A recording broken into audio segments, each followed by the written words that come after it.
Function of x zero হলে x এর মান কত, এক্স এর মান কত, এটা ইকুয়েশনের সাহায্যে করা যায়। এত function of F x zero মানে কি, এটা সমান জিরো, তাহলে এত সমান জিরো, এটা একটা সমীকরণের সমাধান করেও এক্স এর মান পাওয়া যাবে।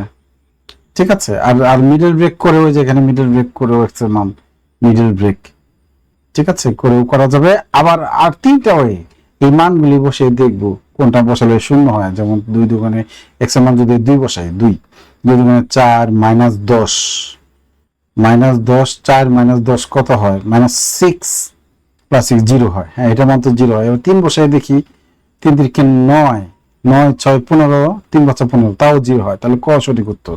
তাহলে তিনটা হয়, একটা হলে মানগুলি বসে দেখবো, যেহেতু দুইটা মান বসানোতে এখানে একটু সময় চলে যেতে পারে। এই গেল একটা, মান বসিয়ে দেখলাম কোনটা মান বসালে শূন্য হয়। আর একটা হলো যে উৎপাদক করে দেখলাম। হ্যাঁ, উৎপাদক করতে গেলে একটু সময় লাগবে বেশি।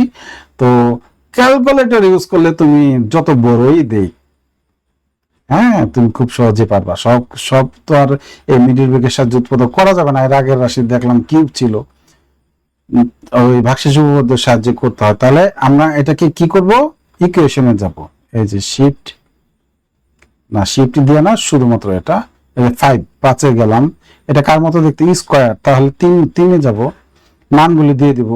1 -1 -5 + 6, 1 সমান -5 সমান +6, ও +6 আর লেখা, প্লাস আর লিখতে হয় না। তাহলে এবার যদি আমি সমান চিহ্ন দিই, এই যে x1 = 3, x এর মান দুইটা ভ্যারিয়েবল, যেহেতু পাওয়ার 2 আছে, x1 আর x2, 3 2 আগে পরে আছে, তার সমস্যা নেই। তাহলে ক্যালকুলেটর ব্যবহার করেই করাটাই তোমাদের জন্য সুবিধাজনক হবে। যেমন এই যে এটার মান, ক্যালকুলেটর ব্যবহার করে আমরা করব কি, ব্যবহার করে করব ক্যালকুলেশন।